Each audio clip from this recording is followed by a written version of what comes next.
Nadreen, आप देख रहे हैं क्राइम टाइम न्यूज। मैं हूं आपका दोस्त Khaiser Khan, bureau chief crime time news. हर तरह की खबर से जुड़े रहने के लिए हमारे चैनल को लाइक करें, सब्सक्राइब करें और देखते रहिए क्राइम टाइम न्यूज।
ఇంకొక చిన్న విషయం ఏంటంటే వీళ్ళు అటుగొట్ట పిఎస్ పరిధిలో ఇందిరానగర్లో ఒక చిన్న రూమ్ కిరాయి తీసుకున్నాం.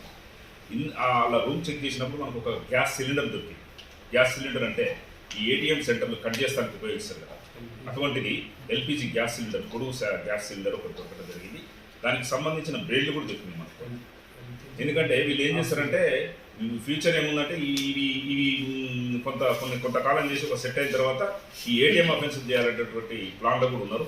కాకపోతే మేము పట్టుకోకపోతే మాత్రం ఈ ఏటీఎం అఫెన్స్ కూడా పెద్ద ఎత్తున చేయడానికి వీళ్ళు ప్లాన్ చేసుకున్నాం. అంటే వాళ్ళ దగ్గర దొరికినటువంటి మెటీరియల్ని బట్టి మేము చూస్తే ఆ విధమైన అఫెన్స్ చేయడానికి కూడా వీళ్ళు పెద్దగా ప్లాన్ చేసుకుని ఉన్నారని చెప్పేసి మనకు తెలుస్తాం. వీళ్ళని అరెస్ట్ చేయడం వల్ల అటువంటి అన్ని కూడా మనం ప్రివెంట్ చేయాలి. ₹1,80,000 తర్వాత ఈ కేసులకు సంబంధించినటువంటి మెటీరియల్ అంతా కూడా మనకు సీజ్ చేయడం. వాళ్ళు ఏదైతే ఈ నేరాలు చేయడానికి ఉపయోగిస్తున్నారో ఆ మోటార్ సైకిల్ కూడా మన కందుకూరు చౌరస్తా నుంచి దొంగతనం చేసి అదే మోటార్ సైకిల్ మీద వాళ్ళు అఫెన్స్ చేస్తాము. దానికి నెంబర్ ప్లేట్ మార్చి అఫెన్స్ చేస్తాము. వీళ్ళిద్దరిని కూడా విచారణ చేసినప్పుడు వీళ్ళిద్దరు కూడా ఒకతను వచ్చేసి రాజస్థాన్ రాష్ట్రం, ఇంకొకతను వచ్చి హర్యానా రాష్ట్రం.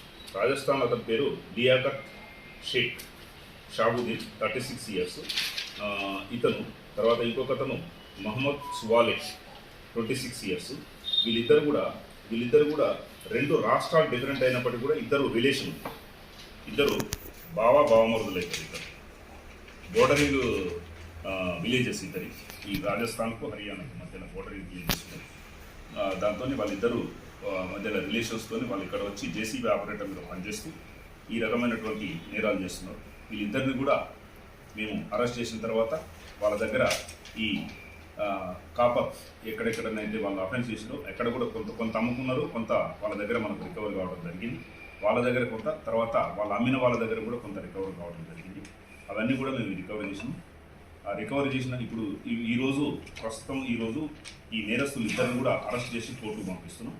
వాళ్ళు ఎవరైతే ఉన్నారో వాళ్ళకి ఈరోజు నోటీసులు ఇస్తున్నాం రిసీవర్లకు. వాళ్ళని కూడా రేపు అరెస్ట్ చేసి వాళ్ళని కూడా కోర్టుకు ప్రొడ్యూస్ చేస్తాం. ఇంకొక చిన్న విషయం ఏంటంటే వీళ్ళిద్దరు కూడా పాత నేరస్తులు. మన ఈ బానూరు పిఎస్ ఉంది కదా, పటాన్ చెరువు బానూరు పిఎస్ పరిధిలో ఒక అతను ఏటీఎం అఫెన్స్ చేసిండు. లియాకత్ షేక్ అనే అతను ఏటీఎం అఫెన్స్ చేసి సుమారు ఒక 15 lakhs ఏటీఎం నుంచి థెఫ్ట్ చేయడం జరిగింది. అతను ఆ కేసులో జైలుకు పోరావడం జరిగింది. ఇంకొకతను మహమ్మద్ సువాలే అనే అతను జేసీబీని దొంగలేయడం జరిగింది. ఇతను కూడా జైలుకు పోయినారు. ఇద్దరు కూడా పాత చరిత్ర కూడా ఉన్నది. వీళ్ళందరినీ కూడా ఇవన్నీ పరిశీలన చేసిన తర్వాత వీళ్ళ మీద ఒక పీడీఆర్ కేసి ఒక 1 year వరకు బయటికి రాకుండా మేము వీళ్ళ మీద అన్ని రకాలైనటువంటి చర్యలు తీసుకొని మళ్ళీ ఈ ట్రాన్స్ఫార్మర్ అఫెన్స్లు ఎక్కడ కూడా మన ఏరియాలో కాకుండా ప్రివెంట్ చేయడానికి ప్రయత్నం చేస్తాం. ప్రజలు కూడా ఈ విషయంలో పబ్లిక్ కూడా పులిమామిడి జైతారం విలేజ్ పబ్లిక్ కూడా మ్యాక్సిమం కోఆపరేషన్ చేసి వాళ్ళందరికీ కూడా కృతజ్ఞతలు.